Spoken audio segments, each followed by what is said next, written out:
Hello, in front of me I've got iPhone 13 Pro. In this video we'll check if this phone has additional SD card slot.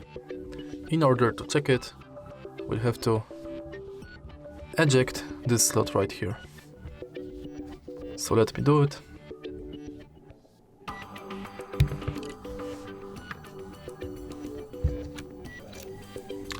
And as you can see right here, we've got only one SIM card slot.